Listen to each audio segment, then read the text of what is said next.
বন্ধুরা দেখুন আজকে সুন্দর দুটো রেসিপি আপনাদের সঙ্গে শেয়ার করবো। দেখুন ওলকপি, আমি তো শীতের বিভিন্ন রকম সবজি দিয়ে আপনাদের সঙ্গে শেয়ার করেছি, বিভিন্ন রকম শীতের সবজি। আজকে আবারও শীতের একটা সুন্দর সবজি আপনাদের কাকু নিয়ে এসেছে।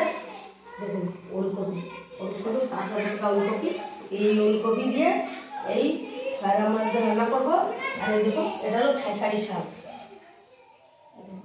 কত কচি। দেখুন এই খেসারি শাক আমি ভাজা করব, দারুণ লাগে কিন্তু খেসারি শাক। আপনারা সঙ্গে থাক। দেখুন কচি ওলকপি, এইভাবে ওলকপিগুলো ছেড়ে দিতে হবে।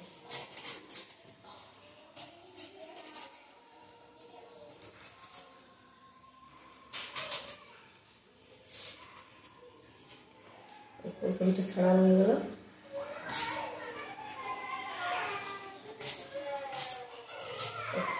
এরকম পিস করবো, আপনারা আপনাদের পছন্দ মতো পিস করতে পারেন। এইভাবে বাকি ওলকপিগুলো আমি কেটে নিই, এগুলো কেটে নিই। এই দেখুন এই ওলকপি এমনি কাঁচাও খাওয়া যায়, খুব সুন্দর মিষ্টি লাগে খেতে। কাঁচা খাওয়া যায়, আপনি কুচিয়ে মুড়িতে মেখে খেতে পারেন, দারুণ লাগে কিন্তু। ওলকপিগুলো কাটা হয়ে গেছে, নতুন আলু এগুলো ছাড়িয়ে নিলেই হয়ে যাবে। এখন নতুন আলু খেতে বেশি ভালো লাগে।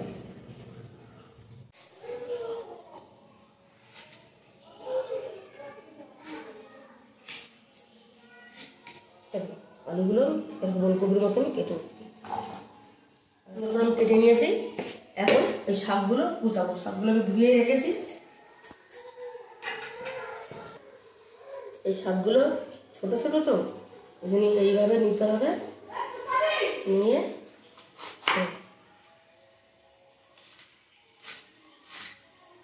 এই দেখুন এই শাকটা একটু মিহি করে কুচাবে, যত পারবেন মিহি করে কুচাবেন। এই শাক দিয়ে ডালি বড়ি দিয়ে ঘন্ট রান্না করলে ভালো লাগে, বড়ি দিয়ে ঘন্ট রান্না করলে ভালো লাগে, কিংবা মাছের মাথা দিয়ে ঘন্ট রান্না করলে ভালো লাগে। কিন্তু আজকে আমি ঘন্ট রান্না করছি না, ডালি বড়ি দিয়ে ঘন্ট রান্না করছি। আজকে আমি পেঁয়াজ কাঁচা লঙ্কা দিয়ে ভাজা করবো। ভাজা করলে খুব সুন্দর লাগে গরম গরম ভাতে। কুচিয়ে নেব। এগুলো হলো খেসারি শাক, কত সুন্দর। যত ঝিরিঝিরি করে কুচানো হবে রান্নাটাও হবে তাড়াতাড়ি, খেতেও ভালো লাগে। আমরা সারা বছর তো সব কিছু পাই সবজি, কিন্তু এই যে এই খেসারি শাক, তারপরে কড়াইশুঁটি শাক, এটা শুধু শীতকালেই পাওয়া যায়।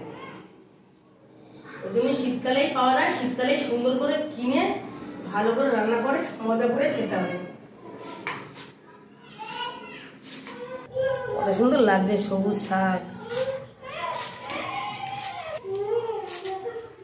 দেখুন শাকগুলো দেখলে কিন্তু দুব্বো ঘাসের মতন লাগবে, কিন্তু এটা দুব্বো ঘাস না, কড়াই শাক।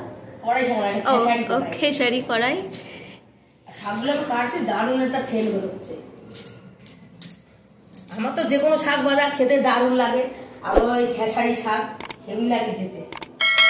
আর শাক সবজি একটু সবসময় খাওয়া ভালো। সবসময় কি প্রতিদিন একবার করে যে কোনো শাক রান্না করে খাবেন, প্রচুর পরিমাণে ভিটামিন আছে। বড়রাও খাবেন, বাচ্চাদেরকেও খাবেন, যে কোনো শাক প্রচুর পরিমাণে ভিটামিন। এগুলো এখন ভেজে নেবো। ওদিকে কড়াইতে তেল গরম হচ্ছে, হলুদ দিয়ে দেবো, লবণ। দেখুন এগুলোকে বলে খয়রা মাছ। মাছটা দেখুন, মাছটা পুরো টাটকা দেখুন, কিন্তু ভাজার পরে একটুখানি হালকা কাটা বেরিয়ে যায়। মাছটাই এইরকম। এটা কিন্তু দারুণ টেস্ট, অনেকটা ইলিশ মাছের মতো লাগে খেতে। অনেকে একে খয়রা ইলিশ বলে, খয়রা ইলিশ বলে। একটা আছে খোকা ইলিশ, এটা হলো খয়রা ইলিশ। ইলিশ মাছের মানে প্রজাতি অনেক রকম। ঠিক আছে, তেল গরম হয়ে গেছে, মাছ দিয়ে দেবো।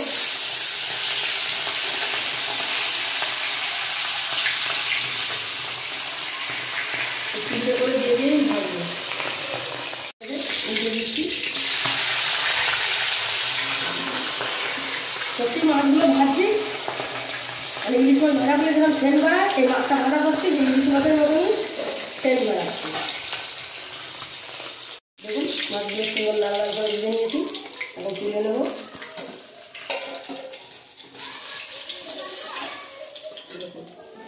বাকি মাছগুলো ভেজে নেব। ফুলকপি দিয়ে খয়রা মাছ রান্না করার জন্য আমি সিদ্ধ নিয়েছি। এখানে আছে আমার আদা, রসুন, পেঁয়াজ, কাঁচা লঙ্কা পেস্ট, এখানে আছে টমেটো কুচি, হলুদ গুঁড়ো, লঙ্কা গুঁড়ো, ধনে পাতা, পাঁচফোড়ন, এখানে আছে ধনে গুঁড়ো, লবণ, তেল। এগুলো নিয়েছি আমি মাছ রান্না করার জন্য। আর এখানে দেখছেন কাঁচা লঙ্কা, রসুন, পেঁয়াজ, এটা আমি শাকের মধ্যে দেবো।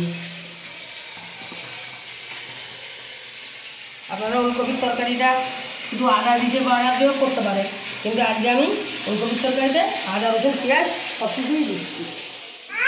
এখন মাছ ভাজার তেলের মধ্যে ওলকপিগুলো ভেজে নেব।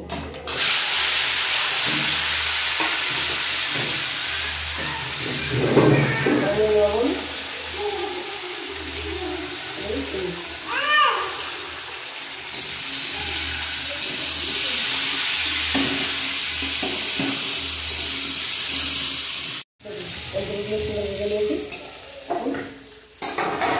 নামিয়ে নেবো। এগুলো এরকম আগে ভেজে তরকারিটা বসালে ওলকপির তরকারি বেশি খেতে ভালো লাগে। মশলার মধ্যেও আলু ওলকপি দিয়ে কষিয়ে রান্না করা যায়, কিন্তু এইভাবে ভেজে রেখে রান্না করলে বেশি ভালো লাগে। তেল দিয়ে দেবো কড়াইতে, পাঁচফোড়ন দিয়ে দেবো,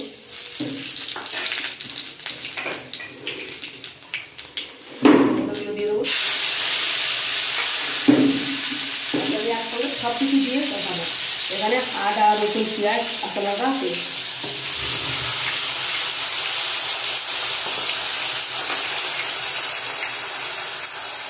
লবণ,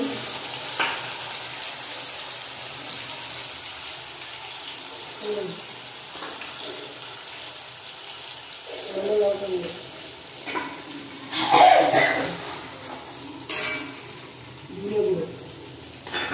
দেওয়া হয়ে গেছে। এখন বেশি সুন্দর করে মশলাটা শেষ করেছিলাম, এটা দিয়ে জল দিয়ে দেবো। যেটার মধ্যে মশলা পেস্ট করা হয়, শিলের মশলা করলেও বলে ওই শিল দেওয়া জল তরকারি দিলে বেশি টেস্টি হয়। আর যেটার মধ্যে মশলা করা হয় সেটা একটু জল গুলিয়ে ধুয়ে কড়াইতে দিলে তরকারিটা বেশি টেস্টি হয়।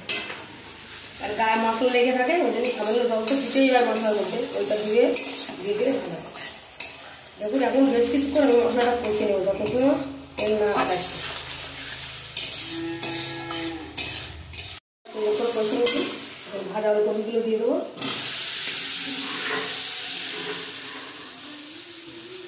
ফুলকপিগুলো দিয়ে আরেকটু কষিয়ে জল দিয়ে দেবো। কষাতে কষাতে ওলকপিগুলো যেটা সেদ্ধ হয়েই গেছে, অল্প করে জল দিয়ে ঢাকা দিয়ে হয়ে যাবে।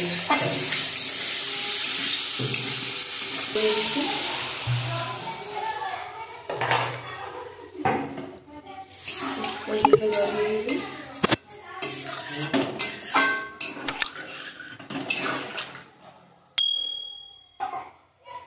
একটু ঢাকা দিয়ে দেবো।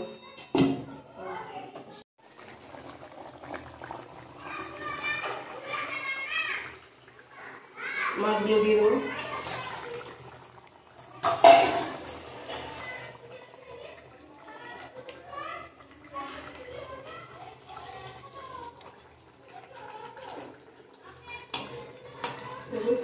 সুন্দর সিদ্ধ হয়ে গেছে, মাছগুলো দিয়েছি। 10 মিনিট রান্না করে নিলে ওলকপি দিয়ে খয়রা মাছের ঝোল রান্না করবো। ঢাকা দিয়ে দেবো, একটু হয়ে গেছে।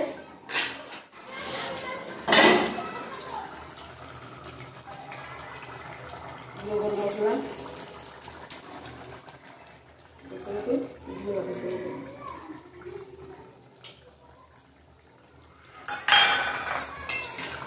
রান্না হয়ে গেছে, কত সুন্দর সিদ্ধ হয়ে গেছে।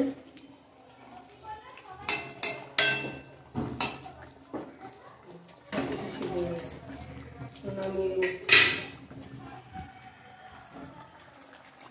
খয়রা মাছ দিয়ে ওলকপির ঝোল রান্না করা হয়ে গেল। রান্না করা হয়ে গেছে, আমি শাকগুলো ভাজবো। তেল দিয়ে দেবো কড়াইতে,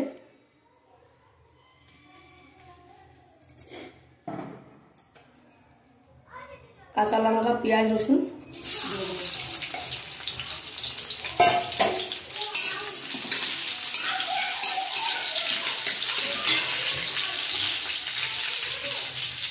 লবণ, হলুদ।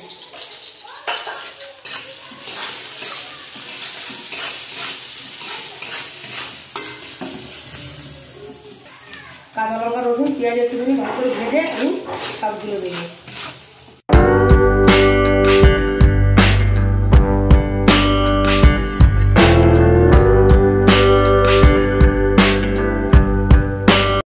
সুন্দর করে ভাজা ভাজা করে নিয়েছি, শাকগুলো দেবো।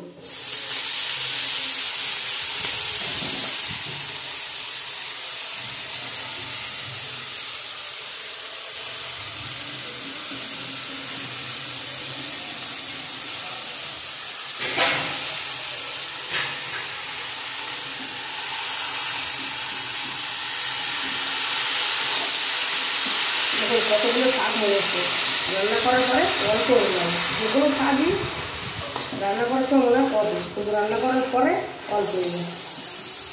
ভালো করে নেড়ে চেড়ে ঢাকা দিয়ে দেবো। সামান্য চিনি দিয়ে দেবো। যে কোনো শাক ভাজা করলে সামান্য চিনি দিয়ে দেবেন, নামানোর সময় খেতে ভালো লাগবে। শাক ভাজা করে হয়ে গেছে, আমি মিনিট পাশে রান্না করে নামিয়ে নেব। কত সুন্দর হয়েছে দেখুন। খয়রা মাছের ঝোল রান্না করা হয়ে গেছে, সঙ্গে ওই কড়াই শাক ভাজা, দুটো রান্না হয়ে গেছে। কড়াই শাক মানে খেসারি কড়াই, তার দুটো রান্না আমার কমপ্লিট হয়ে গেছে। আজকে আর অনেক দেরি হয়েছে, খেয়ে দেখাতে পারছি না আপনাদের। তার দুটো রান্না আজকে কেমন লাগলো অবশ্যই কমেন্টে জানাবেন, লাইক শেয়ার করবেন। আর যেসব বন্ধুরা চ্যানেলটা সাবস্ক্রাইব করেছেন তাদের অনেক ধন্যবাদ। যারা এখনো করেননি তারা সাবস্ক্রাইব করে আমাদের পাশে থাকুন। এত সময় সঙ্গে থাকার জন্য অনেক অনেক ধন্যবাদ। দেখা হচ্ছে পরের ভিডিও।